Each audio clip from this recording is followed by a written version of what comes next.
Sinibingele nonke egameni lomfowethu wethu uJesu Kristu. Intshumayelo yethu namhlanje siyithulelwa umfowethu uSanele Ngobese. Incwadi kwabaseRoma isahluko 1 verse 24 kuya ku27 ifundeka kanje. Ngalokho uNkulunkulu wabanikela ezinkanukweni zezinhliziyo zabo kukho ukungcola. Bahlazisane imizimba yabo. Baguqule iqiniso likaNkulunkulu balenza amanga. Bahlonipha bakhonza okudaliweyo kunomdali ongobongekayo kuze kube phakade. Amen. Ngenxa yalokho uNkulunkulu wabanikela ekuhuhekeni okuyihlazo.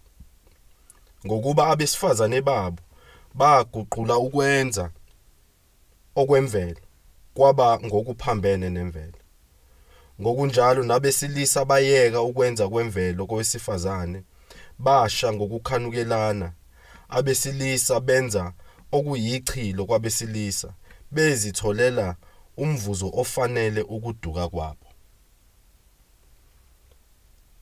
Ihloko esizokhuluma ngaso ukulalana kobulili obubodwa noma ukulalana kwabantu bobulili obubodwa. Isona sihloko esosibheka kulamavesi. Indlela esizoyibheka ngayo sizobuza nje imibuzo emine uNkulunkulu azosiphendula yona ngalamavesi. Umbuzo wokuqala othi kuvelaphi ukulalana kwabantu bobulili obubodwa. Umbuzo wesibili ozothi yini imbangela yokulalana kwabantu bobulili obubodwa.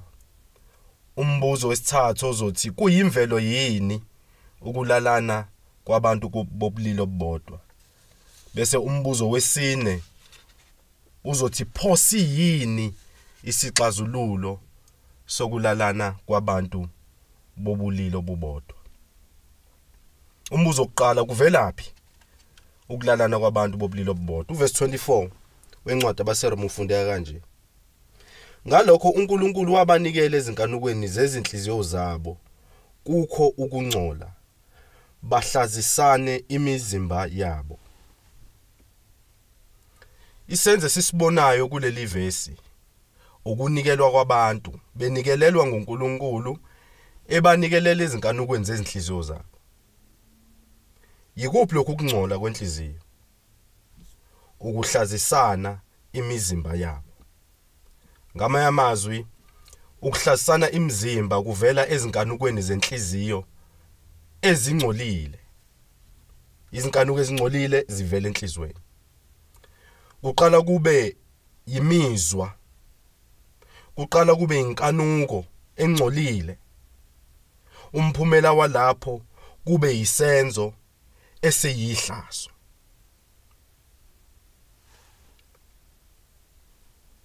Ukudweba isithombe nje emqondweni kufana nokuthi umzali athathe isinqumo sokuxosha ingane emelene naye. Uyixosha nje ngoba kule ngane emqondweni wayo usefile umzali. Isinemcabango yokuziphatha. So ukuze izidelise umzali usebona ukuthi no angiyithathe le ngane ngiyise la ifuna ukuya khona. uNkulunkulu ngokungokwakhe unikelele abantu kwizinkanuko zabo ezingcolile. Izinkanuko zabo ezingcolile zezinhliziyo zabo. Kwase umphumela ukuziphatha ngokwemizwa yabo kwaba ukwenza amahlazo ngemizimba yabo. Yingakho sizwa ukuthi bahlazisana imizimba yabo noma bahlazisane imizimba yabo. Abantu bebodwa behlazisana imizimba yabo. Lokhu kungcola nokuhlazisana kwemizimba ekukhulunywa ngakho ukushisekela ucansi okuyihlazo. Bese uzinikela wena ngokungokwakho kwinkanuko yocansi ngendlela engahambisani naleyo emiswe nguNkulunkulu. uNkulunkulu ubayise yena ngaphansi kwamandla ezinkanuko zabo. Lokho akubona ukuthi uyiswa ngenkani. Cha. Umuntu vele akathanda ukuhlala ngendlela kaNkuluNkulu. Umuntu akathanda ukuhlala ngaphansi kwamandla kaNkuluNkulu. So uNkulunkulu uthatha isinqumo sokuthi amyise umuntu ngaphansi kwamandla enkanuko engcolile yenhliziyo yakhe. Ngakho uNkulunkulu uyamqhuba umuntu amyise lapho yena umuntu ethanda ukuhlala khona ekungcoleni kwenhliziyo yakhe. LGBTQIA+ iwumphumela okungafuni kwabantu ukukhothama kuNkulunkulu. Abesifazane balalana nabesifazane, ihlazo lelo. Abesilisa balalana nabesilisa. Abanye balala nabo bonke ubulili. Abanye bazishintsha ubulili ukuze bezoqhubeka balale nabantu bobulili bona kade beyibona. Abanye bathi ngoba bazalwe nobulili obubili babona ukuthi shothi bona bangena yonke indawo. Kube khona lo A+ wona omela abantu abasangabasa abasathanda buza abasazifuna ukuthi bamngalaphi. Nabanye othoka ukuthi basafuna nje ukwenza nanoma ikuphi okuqhamukayo okuhlazisa umzimba maqondana nocansi bakulindele nabo bazokwenza. Inhliziyo yomuntu uyumthombo ongashi wezinkanuko ezingcolile. Konke lokhu ukuziphatha okungalungile, ukuziphatha uphatha imizimba ngendlela ediqilela phansi isithunzi sokuba ngumuntu. Baphatha imizimba yabo ngendlela enganikezela umzimba inhlonipho. Isiphethu sayo yonke lento inhliziyo yomuntu ephambene noNkulunkulu. Ngakho umuntu akufanele azitshela ukuthi mina ngidalwe nginje. Kwabonakala ngisemncane. Cha. Umuntu yena othatha isinqumo sokukhothama, akhothame kwimizwa engcolile. iLGBTQIA+ ingubufakazi bokuthi kwenzakalani uNkulunkulu esenikele ngomuntu ekugqilazweni yimizwa yakhe. Umuntu angasho yini ukuthi kwabonakala ngimncane? Akakwazi umuntu ukusho lokho. Ukuthi umuntu ukhule ethanda onodoli kade yena ewumfana akuchaza ukuthi uyintombazane. Umuntu ukuthi ukhule ethanda ukuqhuba izitini edlala imoto eyintombazane akuchazi lokho ukuthi uwumfana. Umuntu uwumfana ngoba uzalwe kanjalo. Umuntu uyintombazane ngoba uzalwe kanjalo. Incwadi kaGenesis lapho zonke izinto zaqala khona uNkulunkulu edala lithi iBhayibheli wabenza owesilisa nowesifazane. Ngakho umuntu akanayo ichoice. Umuntu awunayo ichoice. Ukuvumelana nokungcola kwenhliziyo kubufakazi bolaka likaNkulunkulu olupheke umuntu. Ngakho kuleli verse siyabona ukuthi amahlazo okuthela ngehlazo imizimba ngokwenkanuko engcolile avela enhlizweni zabantu. Ukulalana kobulili obubodwa buvela ezinkanukweni ezingcolile zezinhliziyo zabantu. Siyabona kuleli verse ukuthi ukuhlasana kwabantu imizimba yabo ngokucansi kukunikelelwa nguNkulunkulu ekungcoleni kwenhliziyo. Kodwa ke yini imbangela yokuthi uNkulunkulu azanqume ukunikelela abantu emahlazweni emizwa yabo engcolile? La sokuthola ku verse 25 okuyiyona imbangela ukuthi abantu bobulilo bodwa balale nebodwa. Ufunda kanje uverse 25. Baguqule iqiniso likaNkulunkulu balenza amanga bahlonipha bakhonza okudaliweyo kunomdali ongobongekayo kuze kube phakade. Amen. Noma elinye ihumusho lithi baguqula iqiniso likaNkulunkulu balenza amanga, badumisa futhi bakhonza okudaliweyo kunomdali odumisekayo kuze kube phakade. Kungani uNkulunkulu ebanikelele abantu kwizinkanuko ezingcolile? Inkanuko ezibenze bahlazisana imizimba yabo. Yingoba bahlanekezele iqiniso likaNkulunkulu. Bahlanekezele kanjani?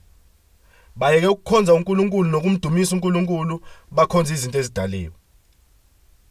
Ngamanye amazwi, lokho ebekumele abantu bakwenze kuNkulunkulu, bathathe isinqumo sokuthi bayokwenza kwizinto ezidaliwe. Umlalela abangani bakho, kodwa uphakelwa kini, ugqokiswa kini, ugqokiswa abazali bakho, kodwa uphilela ukuthokozisa abangani bakho. Uma umzali esethatha isinqumo sokuthi hamba ophila nabangani bakho, ubani okufanele abe kuyicala lapho? uNkulunkulu unikelele abantu kwizinkanuko ezingcolile zezinhliziyo zabo, ngoba abantu bathathe into ekumele bayenze kuNkulunkulu bayoyenza kwizinto ezidaliwe. Abanye abantu baze bathi thina sikhonza amadlozi, kodwa sikhuluma nawo ukuze asicelele kuNkulunkulu. uNkulunkulu kwenze kwasobala ukuthi unguNkulunkulu. Ukwenze kwasobala ukuthi udale izulu nomhlaba. Waphinde wanikela ngoJesu kuba okholwa kuJesu angabhubhi. Kodwa abantu bona benzani? Bakhonza izinto ezidaliwe ngoba befuna izinhlanhla, bafuna umnotho odlulayo. Babambelele ngamandla abo wonke kwinkohlakalo yezinhliziyo zabo. Babambelele ekukhonzeni uNkulunkulu ukuze baqhubeke nenkohlakalo. Ukuhlasana imizimba kwabantu uma ubheka empilweni sekuyinto eyamukelekile ngisho nasemphakathini. Sekuyinto eyamukelekile ngisho nasemphakathini. Iyafundiswa ezikoleni, iyafundiswa oma TV, iyafundiswa kwezepolitiki, iyakhuthazwa iziphathimandla zezwe. Konke ngaphansi kwegama lokuthi izikhathi zishintshile. Yina kukhona ukuhlasana kwemizimba, kukhona ukulalana kwabantu bobulili obodwa. Kungenxa yezangoma, izinyanga, kungenxa abathakathi, kungenxa amaSulumane, kungenxa amaHindi, kungenxa amaBuddhist, kungenxa yenkolo yakaShembe, kungenxa yokuhlabela amadlozi. Nazo zonke ezinye kungenxa nakwazo zonke ezinye inkolo ezithi zona thina ayisikwenza konke. Amabandla afana neZayoni, amabandla afana noLuthela. Konke lokhu, zonke lezi zinkolo ukukholwa lokho okuphambanisa iqiniso likaNkulunkulu. Yikona konke okuyimbangela yokulalana kobulili obodwa emphakathini nasemhlabeni wonke. Umbuzo wesithathu esobheka kuverse 26 ku 27 othi kuyimvelo yini ukulalana kobulili obubodwa? Ufundeka kanje verse 26 ku 27.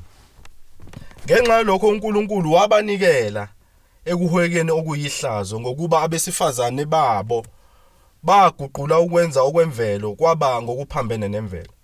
Ngokunjalo nabesilisa bayeka ukwenza okwemvelo kwesifazane basha ngokukhanukelana.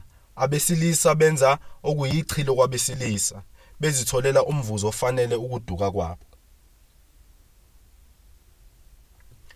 Ukuphambanisa iqiniso likaNkulunkulu akusiyona into encane kuNkulunkulu. Ukuphambanisa iqiniso kwenze uNkulunkulu athathe isinqumo sokuliveza ulaka lwakhe. Abesifazane bayiyeke okuyimvelo, nabesilisa bayiyeka okuyimvelo.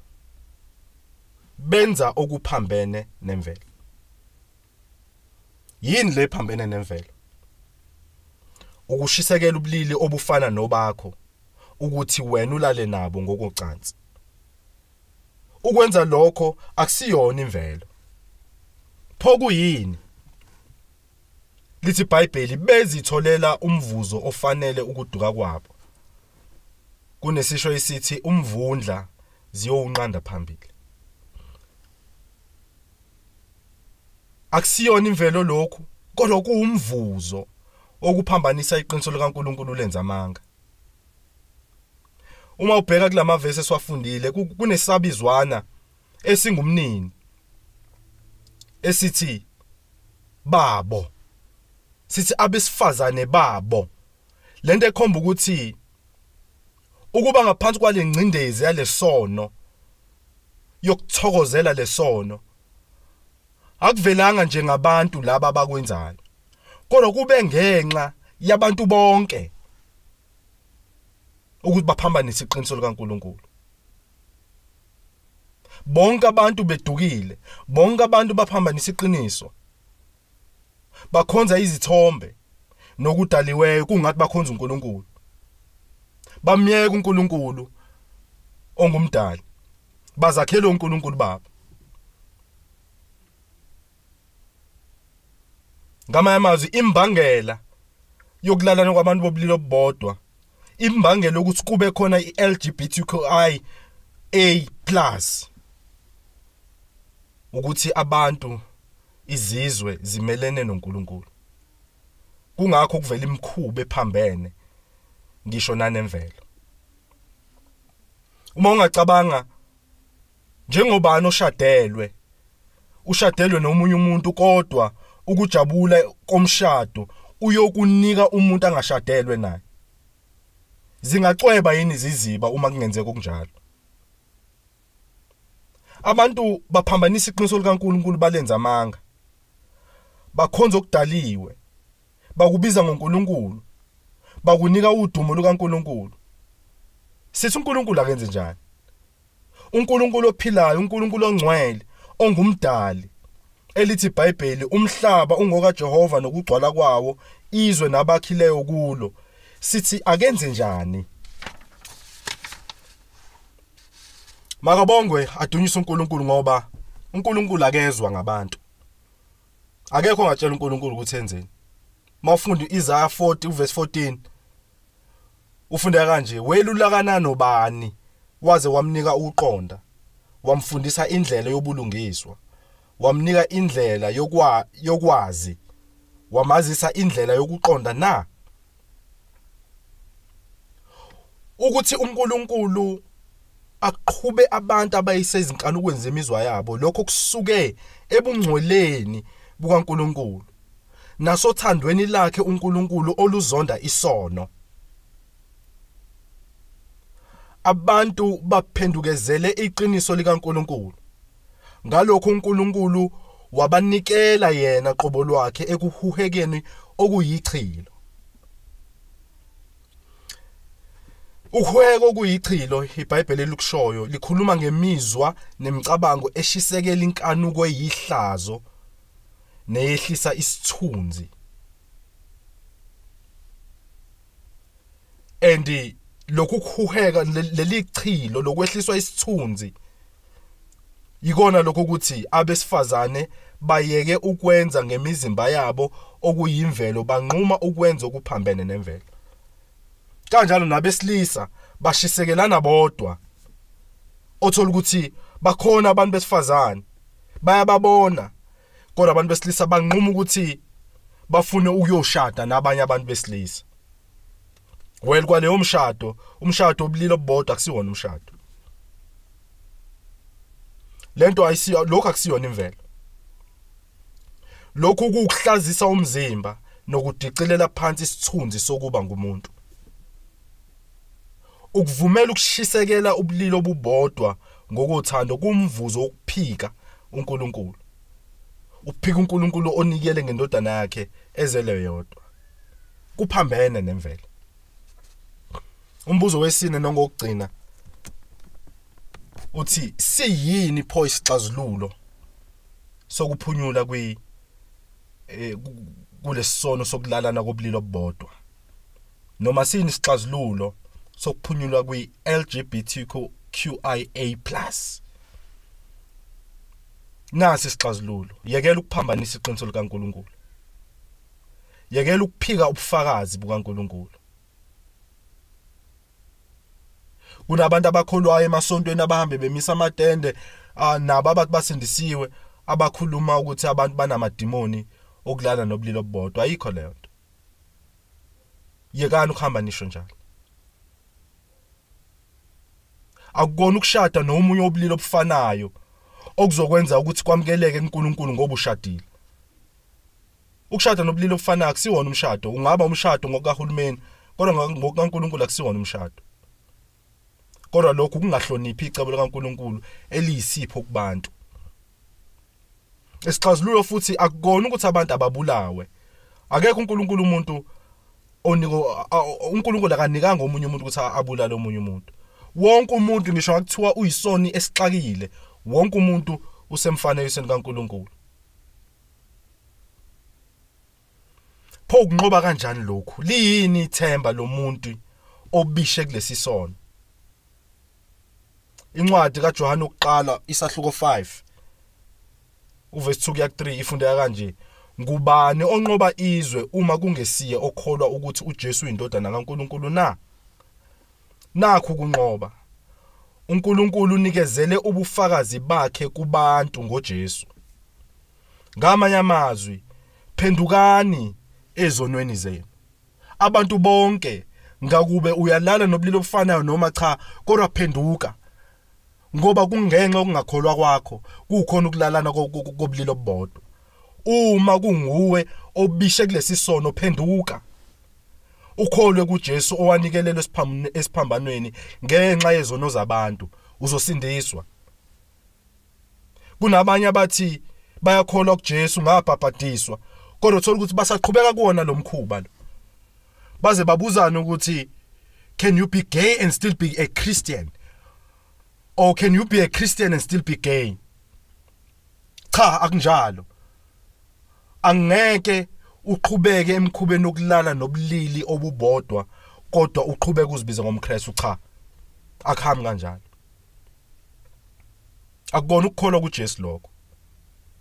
Uma usukholwa kuJesu, nakho kuzokwenzeka.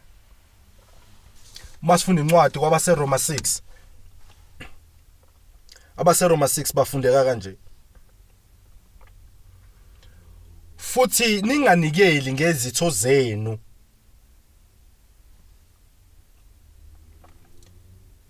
esonweni ukuba zibe izikhali zokungalungi, kodwa zinikeleni nina kuNkulunkulu njengabaphilayo, abavukile kwabafileyo. Nezitho zenu nizinikele, nezitho zenu nizinikeleni kuNkulunkulu, zibe yizikhali zokulunga. Ngakho akekho umuntu ongathi hayi mina ngiyikholwa, ngiyakholwa ngisindisiwe, kodwa futhi ngiki-LGBTQIA+ community. No. Ivesi lika-13 leli kwabaseRoma 6. uPaul uma ebhalela abazalwane kwincwadi yokuqala kwabaseKorinte isahluko 6, kuvesi 9 kuya-10 ubala izono eziningi lapho, izono zocansi ezahlukahlukene, kukhona nokulalana kobulili obodwa. Uma efika kuvesi 11 nakho akushoyo uthi, abanye benu babe njalo, kodwa senahlanzwa nangcweliswa ngegama leNkosi uJesu Kristu nangomoya kaNkulunkulu wethu. Nali ithemba, nasi isixazululo, iNkosi yamakhosi uJesu Kristu. Ukukholwa kuyo uza kusindiswa, uhlanzwe ezonweni zakho, unikele umzimba wakho, unikelele kuNkulunkulu kuba ube izikhali zokulunga, uzokusindiswa. Amen.